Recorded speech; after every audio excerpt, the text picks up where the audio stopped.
the 2024 speculation is already starting.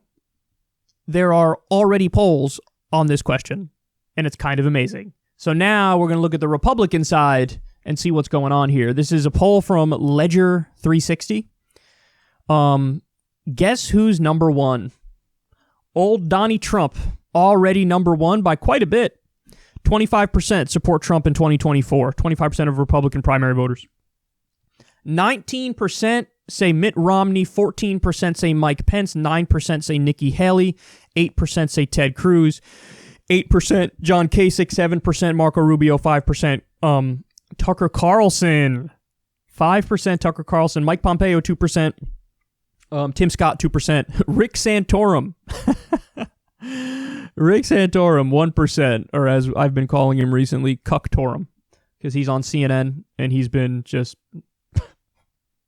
He's a husk of a man. He's a shell of his former self. I remember back to like the 2012 debates when he was running for president. And he was just steamrolling people. Yeah, I think you're full of it. I don't like what you're saying.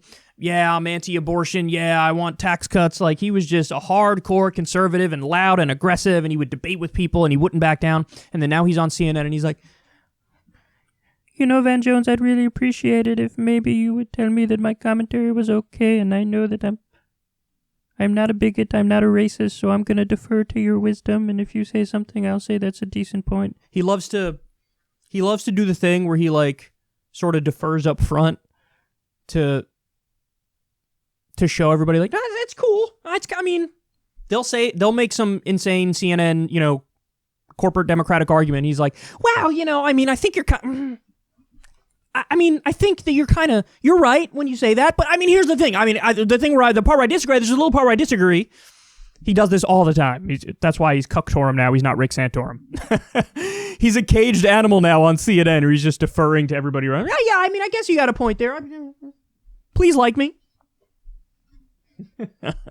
So anyway, he's at 1%. Hilarious. He's even registering at all. So why are we talking about this? We're talking about this so, of course, I can brag and say I told you so. What did I say? What did I say to you? I told you that there's a fracture in the Republican Party. And they're going to have a civil war in the same way that the Democrats have a civil war. On the Democratic side, it's the corporatists versus the left. And on the Republican side, what you have is they agree on policy. At the end of the day, they agree on policy across the board.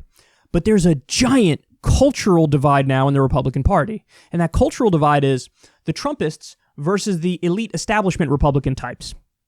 Okay? The civility and decorum Republicans who want all the same policies as the Trumpists, but they also want the veneer of respectability, the facade of Americanism and seriousness. Okay, and this is what we're seeing here. So I told you there was going to be a Republican Civil War. And what do I always say? You're going to have the Trumpists, and then what do I say? You're going to have the Mitt Romney types. Literally the top two, Donald Trump, Mitt Romney. So I was even more right than I realized, because I was just saying him as a stand-in for the sort of like fake serious establishment type Republican. But no, it's literally that this is the split in the party, and it's playing out in real time, and Trump's on top, and Romney's right behind. And listen, I think Trump is going to run in 2024. And there is going to be a giant fracture because the establishment Republicans do just sort of want to move on past Trump. But they're not really going to be able to, because Trump has the heart of the base. And a lot of this divide in the Republican Party, honestly, it comes down to class. And so you're going to have a lot of middle income, lower middle income, and poor folks in the Republican Party. They're the pro-Trump people. They like him culturally. They like how he has no filter. They like how he screams at everybody and calls them fake news. He hates the people that they hate, so they like him. When it comes to Mitt Romney, that's going to be some middle class, but upper middle class and wealthy Republicans. Like the Arizona Sunbelt type Republicans who just voted for Biden. They would vote for Romney over Biden.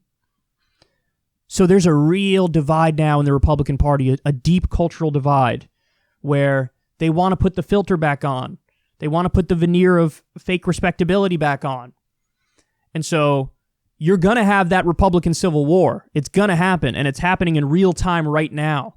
And you see the split, Trump 25%, Romney 19%. And I think I think it'll stay roughly that much. Like, I think in a primary in 2024 on the Republican side, I think Trump would win. But I think that there would be either Romney or somebody representing that wing and temperament, that portion of the party that would do okay. That would get a decent chunk. So, by the way, there were other interesting things in this poll here. Pence being at 14%. He's interesting because he has the temperament of the establishment types, but he's been the most loyal person to Trump that there is. So that may actually be an asset to him in an interesting way. I'm very interested in his political future because that could pay dividends in the Republican Party, how loyal he's been to Trump. But it also means he might have to stay in Trump's shadow if Trump runs in 2024. So he probably feels like he's in a weird position because I'm sure he has presidential aspirations. Nikki Haley, I think is silly. The only reason Nikki Haley is viewed on the right as like, oh, she's the one and she's super serious, is because then they get to play identity politics. Then they get to say, not only do we have a woman of color who's beloved by the establishment, who's a hardcore right-winger. So her at 9% is fascinating. I don't know if she could hold that because she has the personality of watching paint dry in a similar way to Tom Cotton. And then you have Ted Cruz at 8%. Ted Cruz is a sleeper in terms of how well he could do in a Republican primary because remember, he finished second to Trump last time. Now, I think he's the grossest person on the planet. I'm sure you do too. I'm sure his wife does as well. But it's one of those things where he's already shown us evidence of life in these primaries, so that could be something that he could make a run at it, even though I think he ultimately is not White House bound. Tucker Carlson's another one where I think he has a real shot. He's Trumpism without the baggage. And a lot of the others are just like Rubio, done. He's trying to rebrand himself as like a populist Republican, and he's not going anywhere. He doesn't have the X factor that's needed to get through one of these things. Pompeo, nonsense at 2%, ridiculous. He's not going anywhere.